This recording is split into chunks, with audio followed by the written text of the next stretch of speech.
저는 오늘 우리에게 주신 이 신명기서 8장 1절로 10절의 말씀을 통해서 아직도 희망은 우리의 것이라는 그러한 제목으로 말씀을 나눌 때에 소망 없는 우리에게, 꿈이 없는 우리에게, 절망 가운데 있는 우리에게 희망을 다시 한번 갖는 귀한 이 아침이 될 수 있기를 주의 이름으로 축원합니다.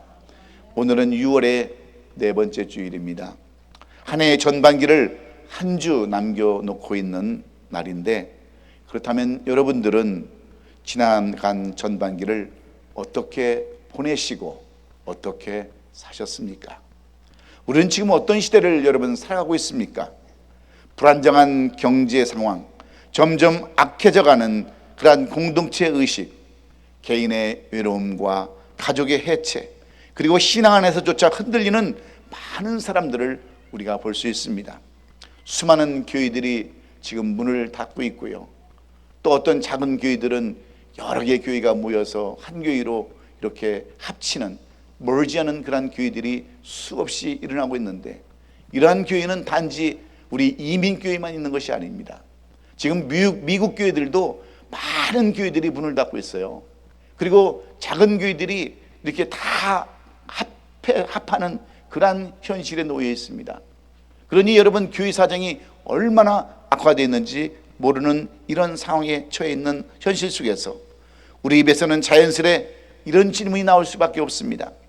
정말 희망은 있는 것인지, 지금도 하나님은 우리와 함께 하시는지, 이 상황에서 하나님은 우리에게 무엇을 원하는지, 신앙생활을 오래 하신 분들도 마음이 낙심되면 하나님을 향한 신뢰보다도 세상을 향한 두려움이 먼저 앞설 때가 너무나도 많이 있습니다. 이럴 때 우리는 무엇을 어떻게 결정하고 선택해야 하는 것일까요?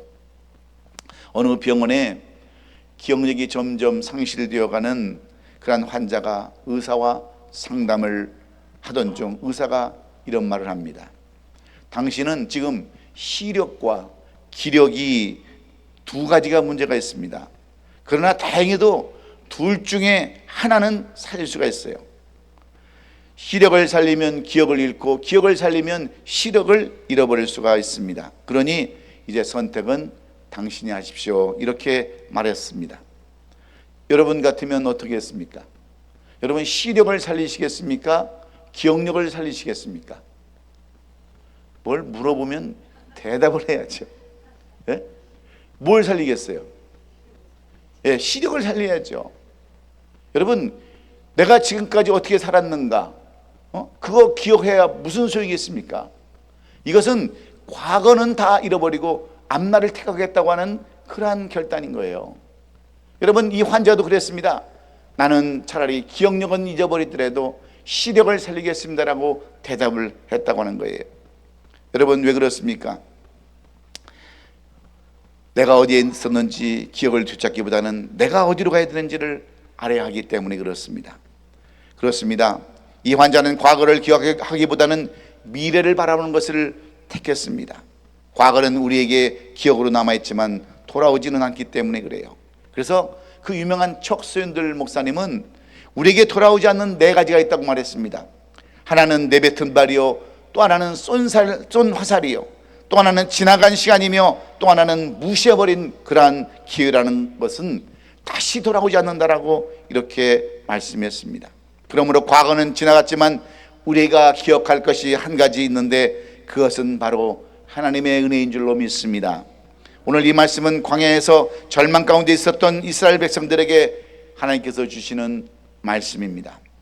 그들에게 절망의 시간이 있었지만 하나님은 그 속에서도 아직도 희망은 너희의 것이라고 하는 그런 말씀을 주십니다. 그러므로 오늘 우리는 이 신명기서 8장 1절로 10절의 말씀을 통하여서 절망 속에서 희망을 붙드는 삶이 무엇인지를 우리가 살펴보면서 하나님 안에서 생명을 붙드는 저와 여러분 될 수 있기를 주의 이름으로 축원합니다.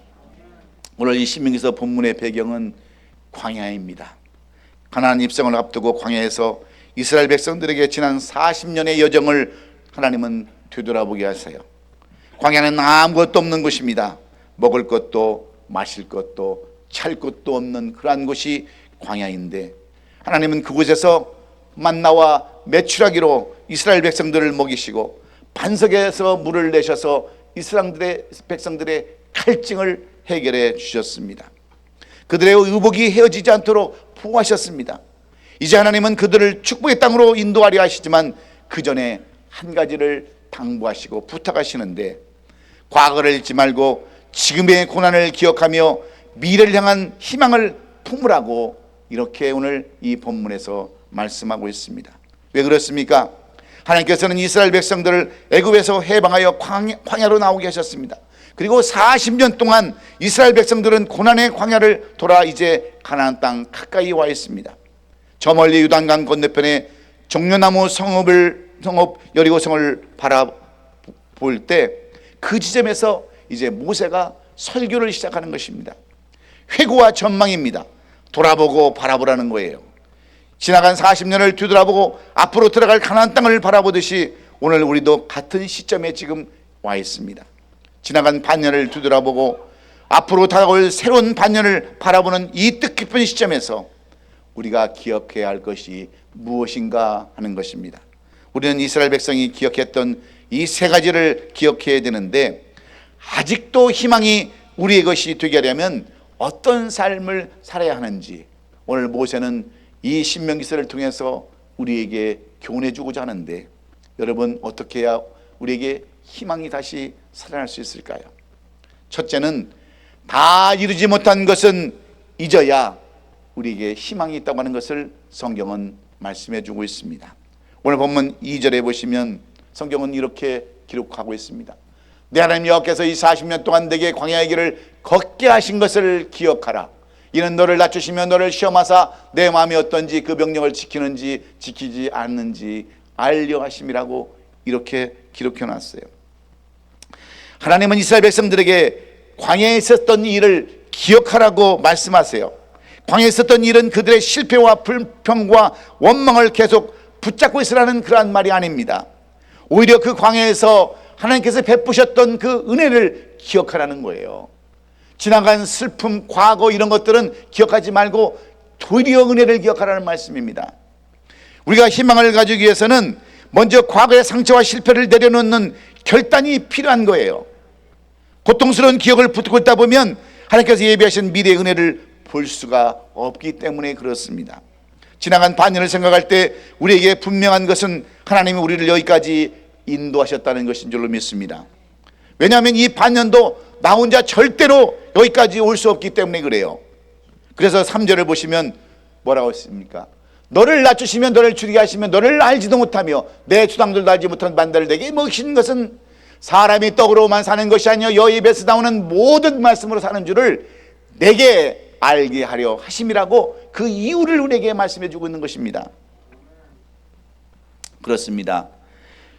광야를 지나는 이스라엘 백성에게 하나님의 은혜가 많았지만 가장 큰 하나님의 은혜는 하나님의 인도하시는 은혜인 줄로 믿습니다. 한번 생각해 보세요.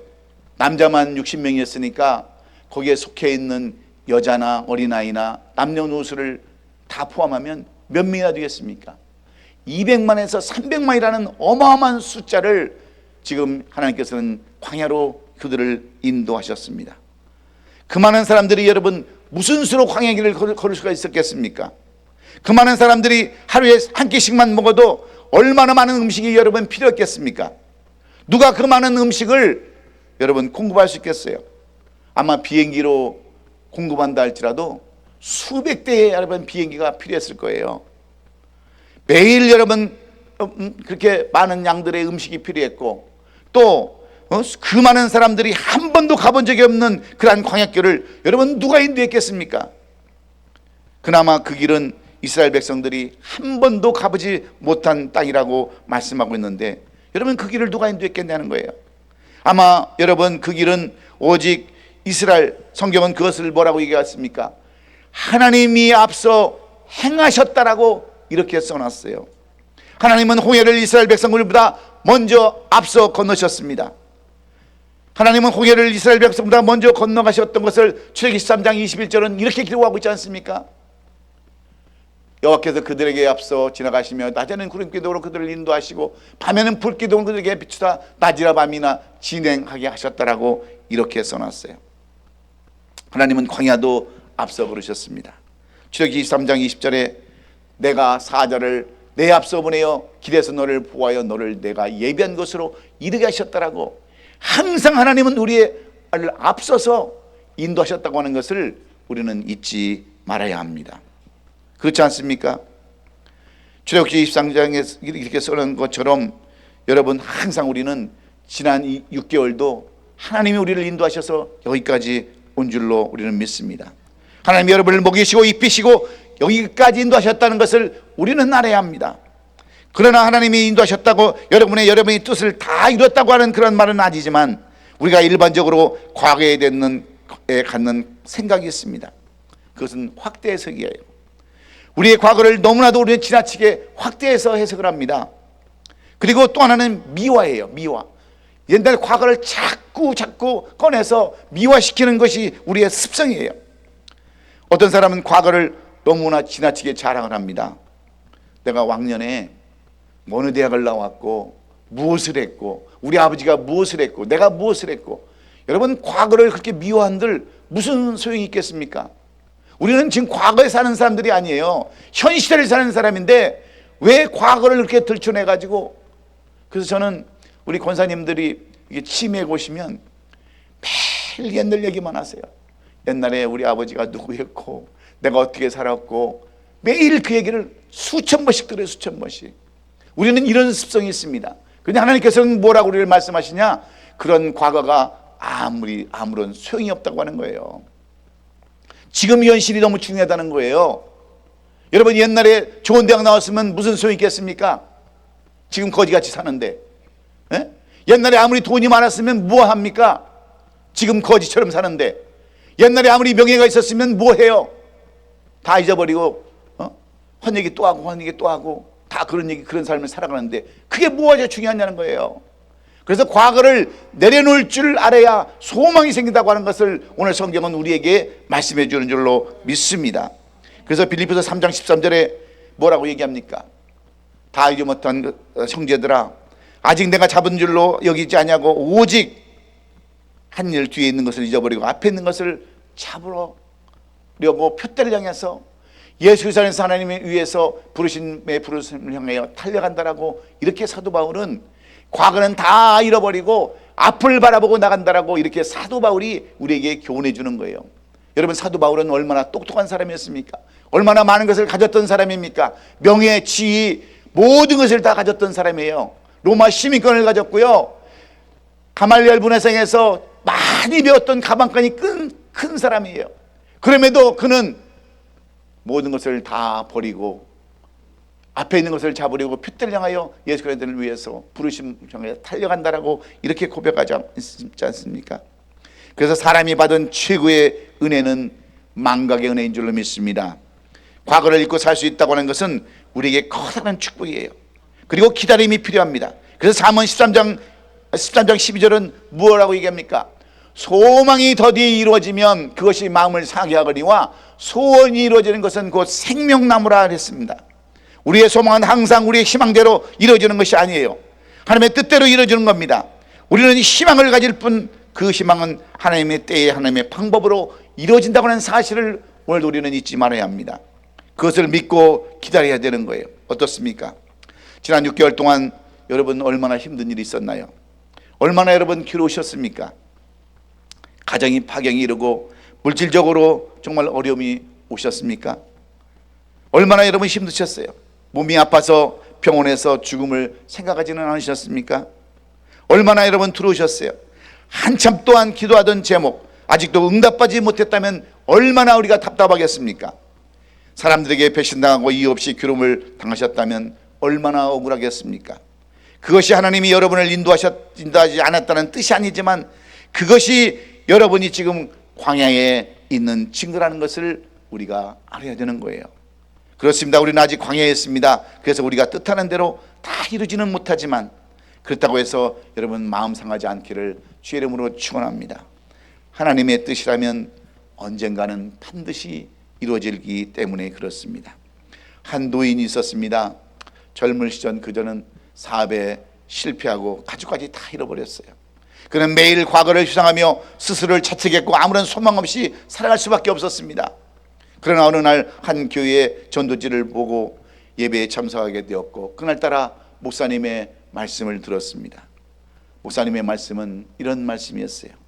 지나간 것은 하나님의 손에 맡기세요. 하나님은 당신의 미래를 여시기 위해서 지금도 기다리고 계십니다라는 그의 말씀에 눈물을 흘리며 그 자리에 무릎을 꿇고 기도한 이후에 하나님은 그를 회복시키시고, 그는 나이가 많은 나이에도 불구하고 선교사로 쓰임을 받았다고 하는 놀라운 간증이 있습니다. 사랑하는 성도 여러분, 과거는 여러분 다른 사람들을 교훈일 뿐 목적지가 아닙니다. 과거를 내려놓을 때 하나님은 희망의 문을 열어주심을 믿고, 여러분 더 이상 과거에 얽매이지 않는 저와 여러분 되셔서 아직도 희망은 우리의 것이라는 것을 믿고 이제 이 후반기를 시작할 수 있는 저와 여러분이 되시기를 예수 그리스도의 이름으로 축원합니다. 우리가 아직도 희망을 간직하려면 어떤 삶을 살아야 합니까? 받은 고난에 대해서 감사할 줄 알아야 합니다. 오늘 본문 5절로 6절에 보면 우리가 지나간 전반전의 6개월을 들여다보면 그래도 감사한 것들이 있는데 그것은 받은 고난 때문이라는 거예요. 오늘 5절 6절에 보면 너는 사람이 그 아들을 징계한 같이 내 하나님 여호와께서 너를 징계하신 줄 마음에 생각하고 내 하나님 여호와의 명령을 지켜 그 길을 따라가며 그를 경외할지니라, 이렇게 말씀합니다. 여기서 징계라는 말이 나오는데 그 징계는 무엇을 의미하냐면 고난이나 훈련이라는 그런 뜻을 의미하고 있습니다. 광야를 걷는 사람은 반드시 광야의 훈련을 받게 되어 있기 때문입니다. 광야에서 우리는 크게 5가지 훈련을 받게 되는데, 여러분 광야를 가다 보면 무슨 훈련을 받는 줄 아십니까? 첫 번째는 먹고 마시는 훈련을 우리가 받습니다.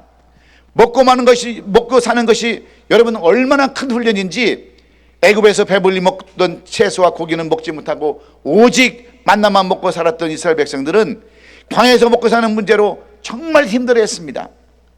여러분 그렇지 않습니까? 먹고 사는 것이 쉬운 일이세요? 결코 쉽지 않습니다. 그런데 하나님은 이 먹고 사는 문제를 훈련시킨다는 거예요. 우리를 통해서, 광야를 통해서.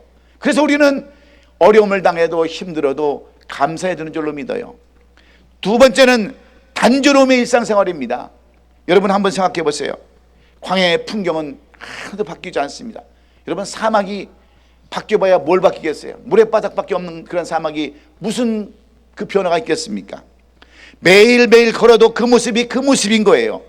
사람이 견디기 힘든 것 중에 하나가 일상의 단조로움입니다.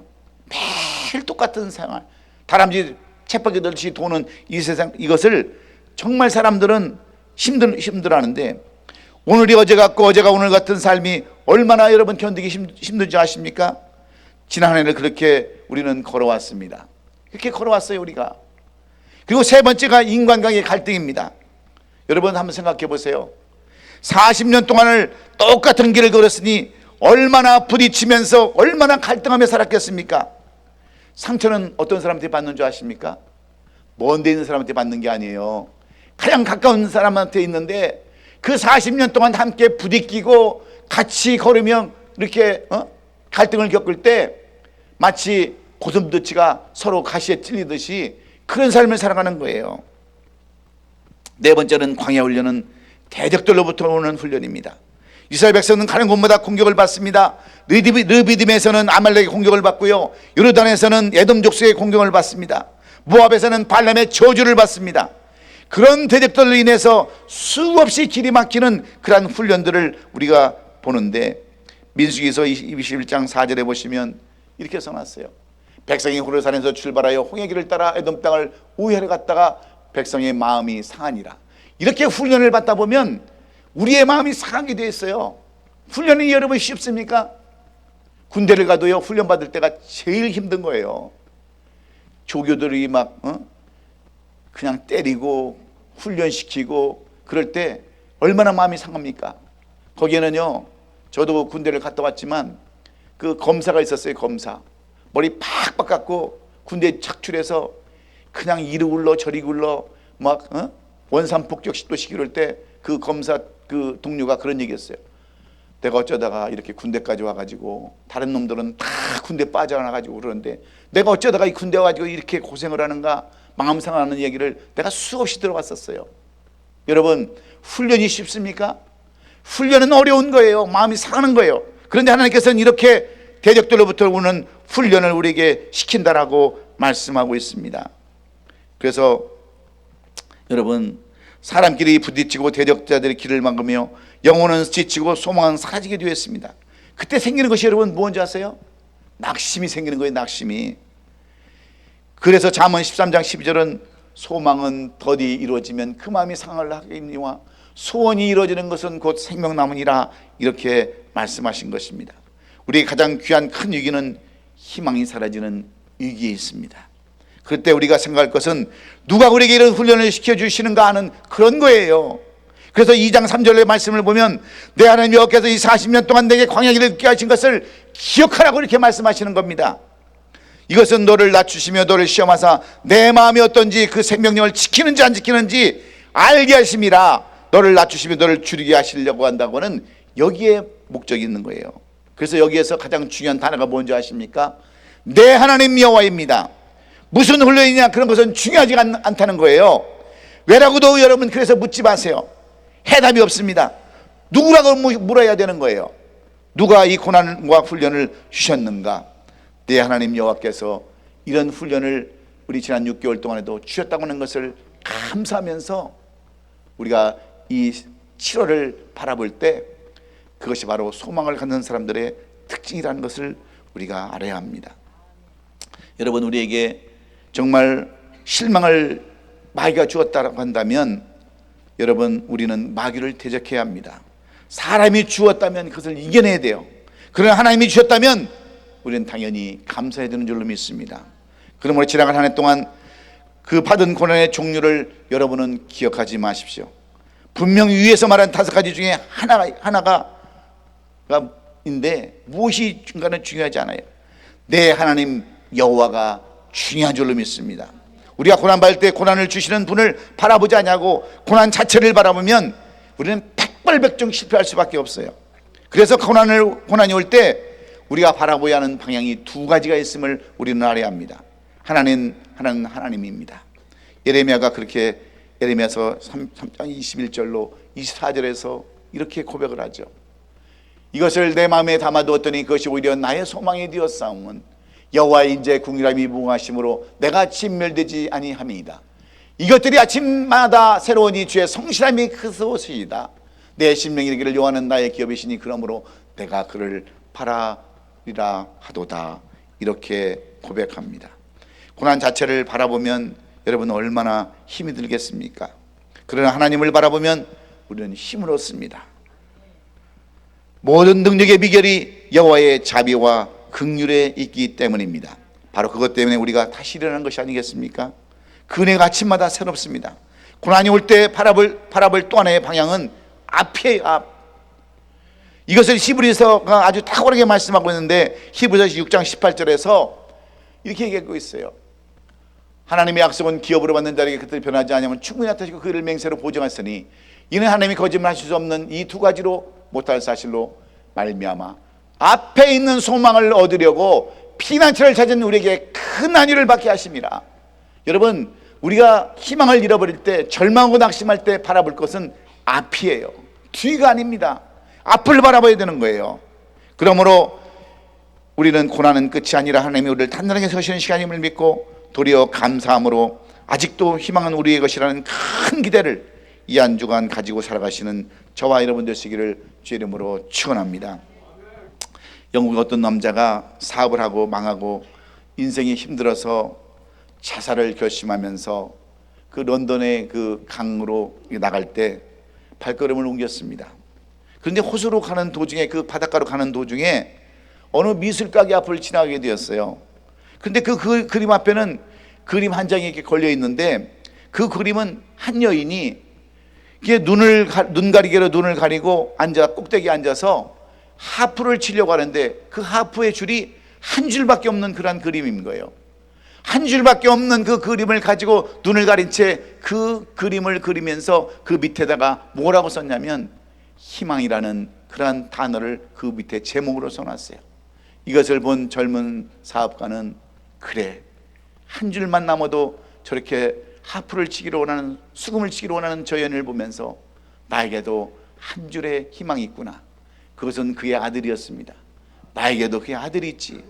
그 아들을 위해서 내가 이렇게 죽으면 안 되지 하며 돌아가서 그 아들을 붙잡고 그가 다시 새로운 삶을 살았다고 하는 것이 여러분 어떤 사람의 간증입니다. 여러분, 모든 문제는 여러분 내 안에 있는 거예요. 남에게 있는 것이 아닙니다. 그러므로 문제는 나만 힘을 내면 되는 거예요. 나만 달라지면 되는 겁니다. 문제는 상황이 아니라 상황에 대한 태도입니다. 그것을 하나님이 바꾸세요. 하나님이 내 안의 문제를 고치시면 상황은 순식간에 고쳐집니다. 우리 교회에도 여러 성도들이 있지만 우리 교회를 20년 동안 다니던 교우들도 지금 나오지도 않고 교회도 다니지 않습니다. 교회를 또 얼마 동안 나오다가 안 나오는 다른 사람들도 많이 있습니다. 아주 믿음이 좋은 분인데도 불구하고 이 교회 저 교회를 마치 장사꾼처럼 떠돌아다니는 그런 분들도 있습니다. 저는 그분들을 충분히 이해하기는 하지만 참으로 안타깝습니다. 제가 안타까운 것은 그에게 찾아온 어떤 고난이나 상황을 보고 문제를 보고 그들은 있기 때문에 그래요. 여러분, 저는 그런 사람들한테 지금 시간을 할애할 시간이 없어요. 여기에 남아있는 우리 성도들의 그 앞날 구원의 길로 인도하는 것조차도 저는 버겁습니다. 사랑이 없어서 그런 게 아니에요. 지금 교회를 뭐 나오고 안 나오고 이게 중요한 게 아니에요. 여러분들, 우리가 지금 바라볼 것이 무엇인 줄 아십니까? 저는 뭐 여러분에게 헌금을 요구하지도 않습니다. 여러분에게 어떤 무슨 헌신이나 봉사나 그런 걸 원하지도 않아요. 단지 우리에게 지금 가장 중요한 것은 우리가 구원을 놓치지 않는 거예요. 여러분, 지금 세상이 얼마나 악하고 얼마나 지금 세상이 잘못 돌아가고 있는 줄 아십니까? 거짓 선지자들이 얼마나 판을 치고 있는 줄 아세요? 우리가 이런 때 깨어서 기도하면서 우리가 앞날을 바라봐야 되는 거예요. 우리가 놓치지 말아야 할 것은 구원입니다. 이것이 우리의 희망이 되어야 되는 거예요. 그저 사람이 많이 모이면 좋은 곳이라고 생각하고 장사꾼처럼 이곳저곳 다니는 그런 사람들, 어떻게 그 사람들이 구원을 받을 수 있겠습니까? 여러분, 저는 구원은 반드시 한 번 받으면 영원한 구원이라고 저는 생각하지 않아요. 여러분, 구원을 받고도 얼마나 많은 구원을 놓치는 사람들이 많이 있습니까? 성경에 나오는 수많은 사람들도요, 구원받고 구원을 놓치는 사람들을 성경은 수없이 우리에게 소개하고 있지 않습니까? 구약 성경부터 신약 성경에 이르기까지 구원을 받고도 구원을 놓친 사람들을 수없이 소개하는 이유는 구원은 우리가 끝까지 붙잡고 늘어져야 할 것이 바로 구원이기 때문에 저는 교회를 나와달라고 부탁하고 사정을 그러한 시간이 없어요. 이제 때가 여러분 얼마 남지 않았습니다. 사람들이 지금 예언하는 목사님들의 얘기를 들어보면요, 때가 지금 긴박했어요. 이제 곧 주님 오실 날도 얼마 멀지 않았습니다. 그렇다고 이런 말로 여러분을 현혹시키거나 여러분들에게 무엇을 요구하는 것 아무것도 없어요. 단지 우리는 하나님의 말씀 붙잡고 그 말씀 붙들어서 끝까지 승리하며 구원의 열차에서 버림받지 않는 것이에요. 믿습니까? 이것이 가장 중요한 것이지 지금 뭘 우리가 필요한 게 뭐가 있어요? 여러분이 돈이 필요합니까? 돈 갖다 어디다 쓰시게요? 명예가 필요합니까? 어디다 쓰시려고요? 지식이 필요합니까? 어디에 쓰시려고?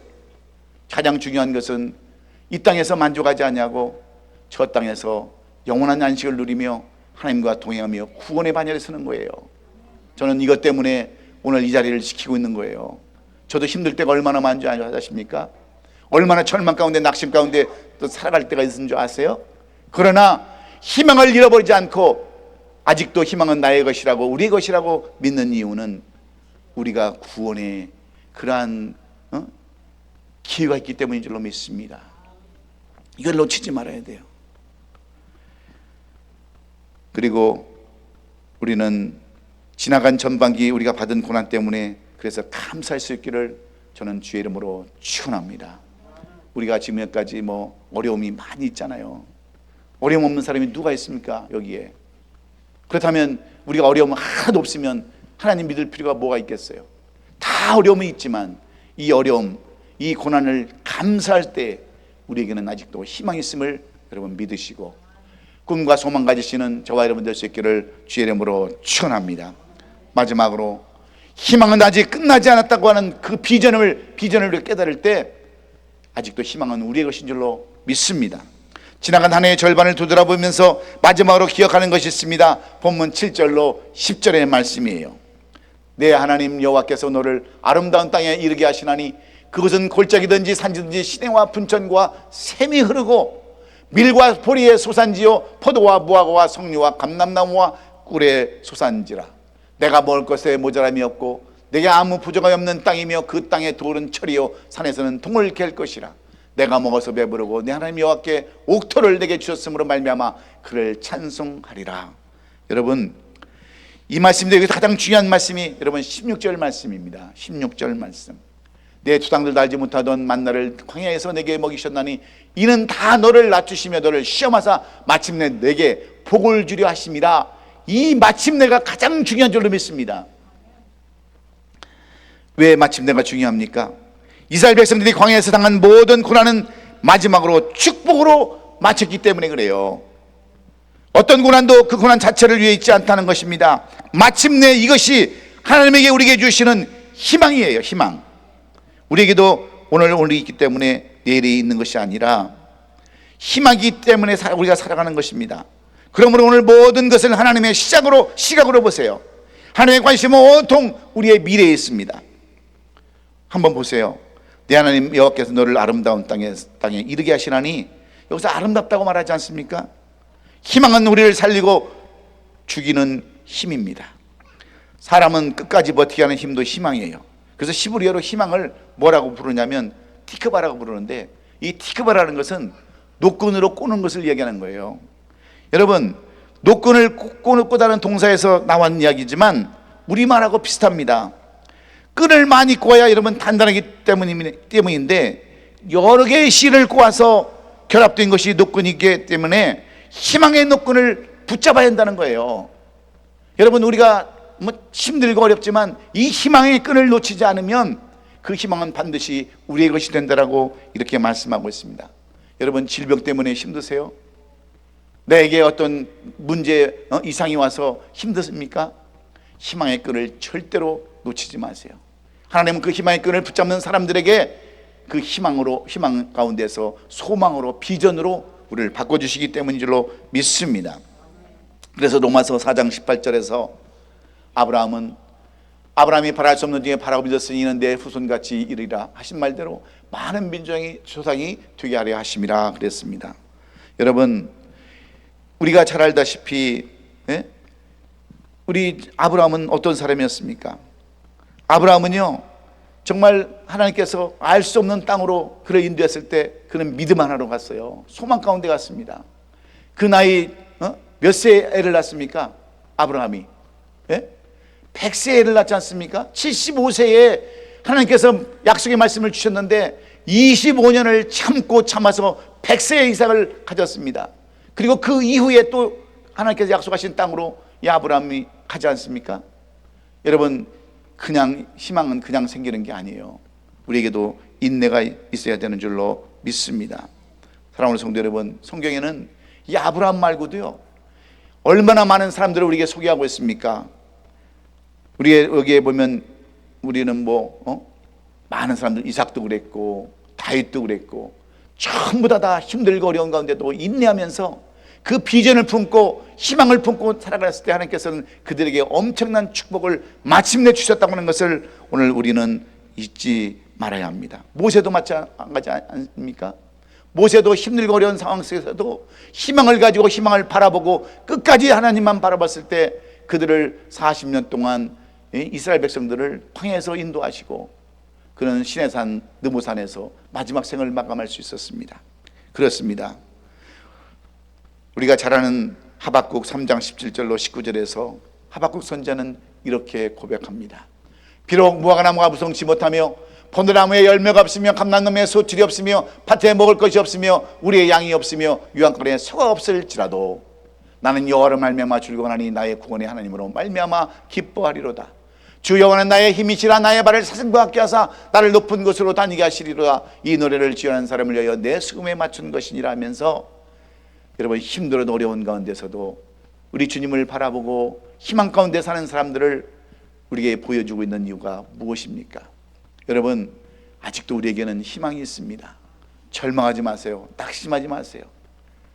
남편이 교회에 안 나온다고 해도 우리는 낙심할 필요가 아무것도 없어요. 내 주위에 어떤 그런 어려움이 있다 할지라도 낙심하지 마세요. 희망은 우리의 것입니다.